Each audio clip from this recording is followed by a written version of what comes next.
Some good wrestling from you at the beginning here, but overall, not great movement from me.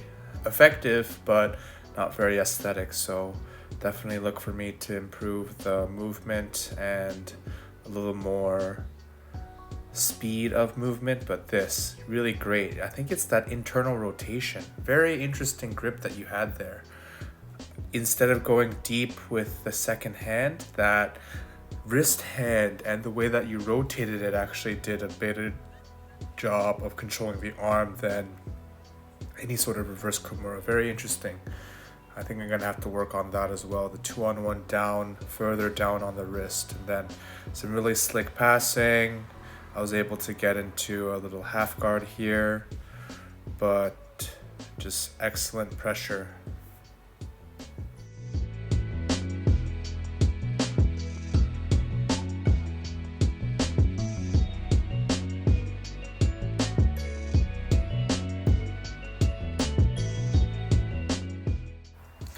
This is just a little fascinating little battle here because it doesn't look like we're moving very much, and we aren't, but there's a huge battle going on there that you win eventually. If I had gotten the right angle of the foot or gotten enough pressure on the shin, right there was actually a slightly vulnerable place for you, but just that really interesting back and forth movement, and then I'm able to get into this kind of single leg position.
So this is where the insistence on the underhook and then the slow movement really was not in my favor here because I was so happy with that underhook. I let you get into this elevated position and then you're able to invert over. Then you actually finish there with the knee bar there at the end. We go out of frame.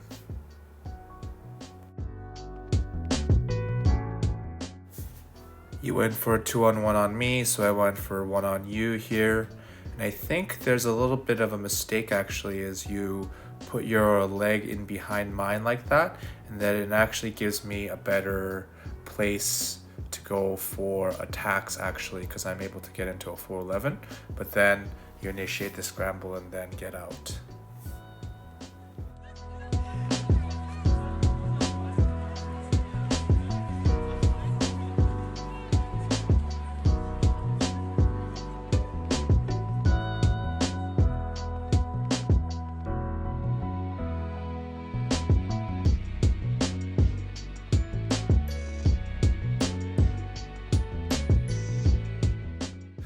This is actually a really slick, deep half passing sequence. Even though I have a good grip of your leg, it's kind of in a weighted position, but then this movement of your split and flexibility here, you're able to get that leg and pummel into a really powerful position. And then here, even though I have underhook and you get that scoop grip, and then you twist my hips in that perfect direction when you get that foot free, and then launching over my hip before I can catch that far half guard. Really excellent work. And then working to the back here. So it's one of those things where you actually don't want to go to my back sometimes because I'll turtle and then get away from you here like this. But then you have that triangle that you almost got on me. So honestly, I only got away there because I'm big and a little bit stronger than you. And if you had elected to go to mount and side control instead of the back, maybe it would have been a little bit easier. But then I'm able to get into kind of a good passing position here after grabbing the leg.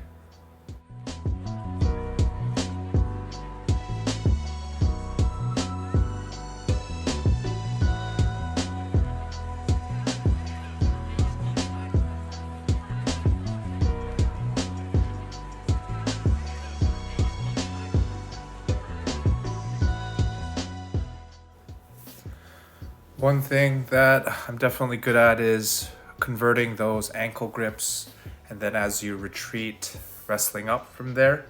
So just something that probably the best move of the day for me is getting from that guard position, that ankle grip, and then working my way all the way up here. So yeah, pretty proud of that. But again, it was slow. I could probably do that faster and get into an even better position. I kind of settled for the wrestling there. If I dropped down right away for a more aggressive takedown, then maybe I could have had you on your back. But I'm happy with that.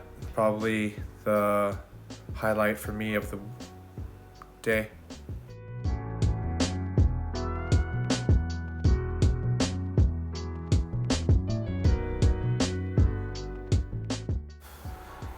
Yeah, and then the other thing about this body lock that I'm noticing is that it's really a prevention thing. So like once it's already locked in, you almost want to like let me pass with the knee inverted and inside once I'm already passed. So like you give up the pass and then you realize that side control isn't a great position to pin, and then work from side control to turtle or a better guard. But it's one of those things where I haven't been able to body lock you because I've been really good at preventing it, but in a scramble I'll be able to get into the body lock.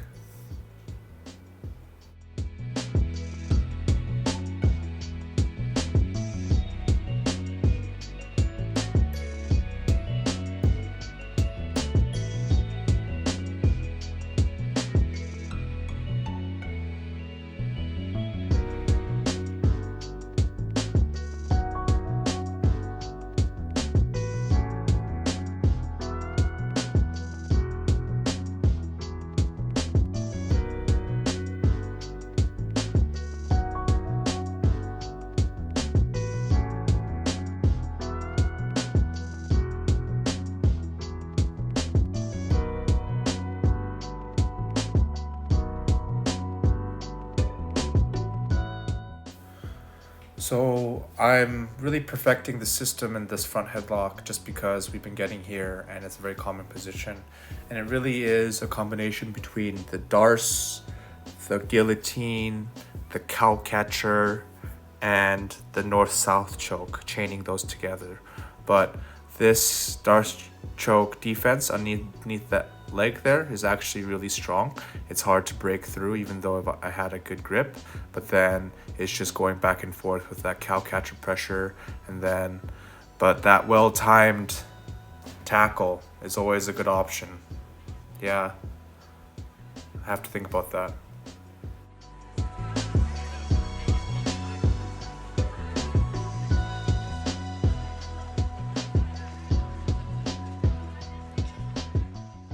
And then the classic Ed escape into the dog bar, into the pass.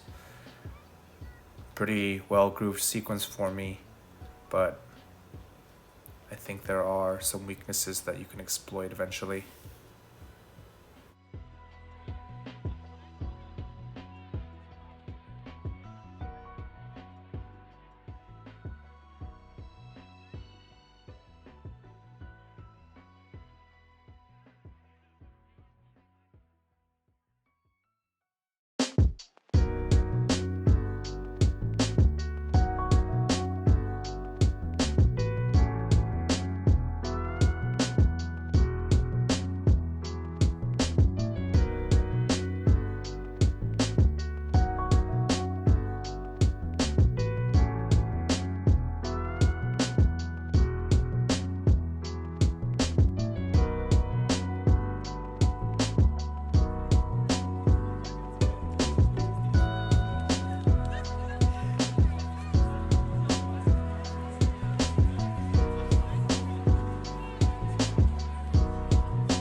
a really good recovery into an awesome off balance. But here, why I wasn't afraid of the inversion and the leg attack here was because I had a solid elbow in your knee there. So I was just being patient because I knew that it was very difficult for you to create any sort of real pressure because I had leverage on your knees. And then from there, I could work to a better position.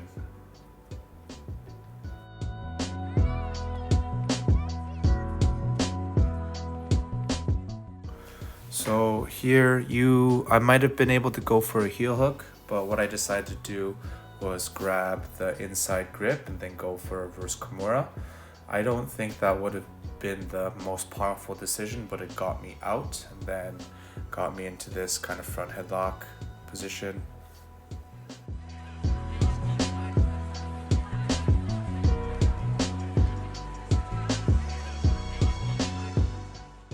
So the key here for me was that Dagestani handcuff on that far side, but it does leave me open to get rolled over by the Peterson like I do to you sometimes. Some good rounds this week. Flow state really engaged. See you next week.